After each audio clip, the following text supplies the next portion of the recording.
Yes, coming to the Telangana సంబంధించినటువంటి విషయాల్లో తెలంగాణలో ఉన్నటువంటి ప్రస్తుత పరిస్థితులు, కాంగ్రెస్ ప్రభుత్వం అధికారం వచ్చిన తర్వాత ముఖ్యమంత్రిగా ఉన్నటువంటి రేవంత్ రెడ్డిపై అనేక ఆరోపణలు రావడం జరుగుతుంది. పాలన సరిగా చేయలేకపోతున్నారని. రేవంత్ రెడ్డి భవిష్యత్ ఎలా ఉండబోతుంది సార్? ముఖ్యంగా మనం ఒక పాయింట్ మాత్రం అగ్రీ చేయాలి. రేవంత్ రెడ్డి చాలా షూట్ పాలిటిషియన్. ఆయన ఏమి లేకుండా ముఖ్యమంత్రి అయ్యారు. కాంగ్రెస్ని గెలిపించింది రేవంత్ రెడ్డి. రేవంత్ రెడ్డి లేకపోతే కాంగ్రెస్ గెలుస్తుందా? చాలా కష్టం. ఎందుకంటే లీడర్షిప్ ఇచ్చారు, ఆయన కొన్ని సామాజిక వర్గాలు సపోర్ట్ చేయించుకున్నారు. సో అంతవరకు కరెక్ట్గా వచ్చారు. తర్వాత ఇప్పుడు వచ్చిన ప్రాబ్లం ఏంటంటే ఆ 6 గ్యారెంటీలు 7 గ్యారెంటీలు ఇది మాత్రం తప్పకుండా నేను ఖండిస్తున్నా. అలాంటి గ్యారెంటీస్ తీసుకొచ్చి రాష్ట్ర ప్రభుత్వం నెత్తి మీద పెట్టి అన్నీ ఇంప్లిమెంట్ చేయాలంటే చేయలేరు. దాని గురించి బయట వస్తుంది కదా, 6 చేయలేకపోతున్నారు కదా.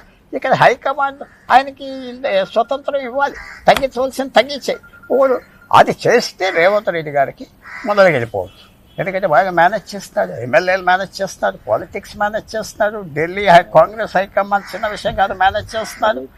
తప్పులు జరుగుతూ ఉంటాయి, తప్పులు చేయొచ్చు, అది వేరే విషయం. సో ఇప్పుడు ఆయన ముందర వచ్చిన ఛాలెంజ్ ఏంటంటే 6 గ్యారెంటీలో ఒక 2 డ్రాప్ చేసి నేను ఈ 4 సరిగా చేస్తాను అని ముందరికి వెళ్ళిపోతే చాలా వరకు ఫైనాన్షియల్ ప్రాబ్లం తేలిపోతుంది.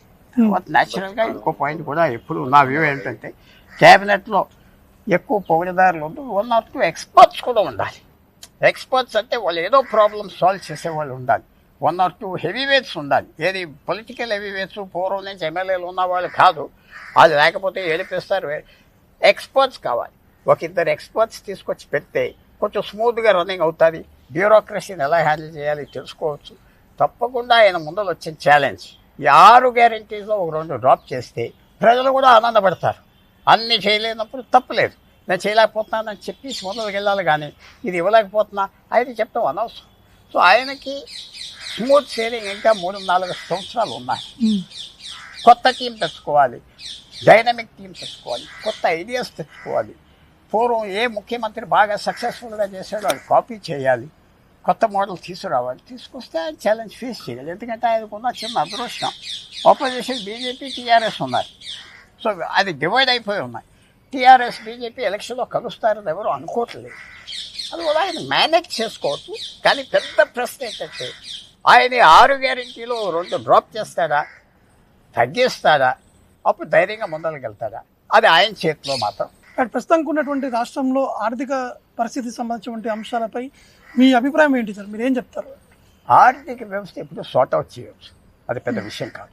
హైదరాబాద్కు ఉన్న పెద్ద అడ్వాంటేజ్ ఏంటంటే ఆంధ్రప్రదేశ్కి లేదు, హైదరాబాద్కి, తమిళనాడుకి, కర్ణాటకకి, అలాగే ఇలాగా ఈ పక్కన అహ్మదాబాద్ అండ్ మహారాష్ట్రకి ఏమున్నదంటే ఎవరేం చేయకపోయినా ఆటో పైలట్ మీద రాష్ట్రాలు పైకి వచ్చేస్తాయి. ఎందుకంటే న్యాచురల్గా అట్రాక్టివ్ లొకేషన్, అది న్యాచురల్గా బిజినెస్ పెరుగుతుంది. ఆయన ఇప్పుడు అన్నది అడ్మినిస్ట్రేషన్ తక్కువ చేసి పాలిటిక్స్ కూడా కేర్ఫుల్గా తగ్గించి ఈ 6 గ్యారెంటీల్లో 2-3 తగ్గించేస్తే మేనేజ్ చేసుకోవచ్చు.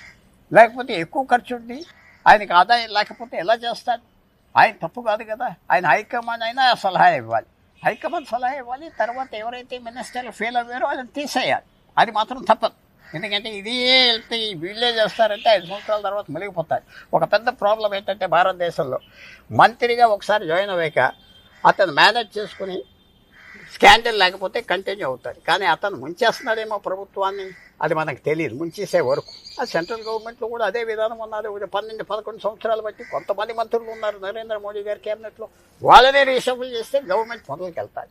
సో తప్పకుండా రేవంత్ రెడ్డి గారు ఉన్న ఆర్థిక వ్యవస్థను సాల్వ్ చేయాలంటే ఎక్స్పెండిచర్ కట్ చేయి, కొత్త మినిస్టర్స్ పట్ల స్ట్రీమ్ లైన్ చేయి, మొదలుకెళ్ళవచ్చు.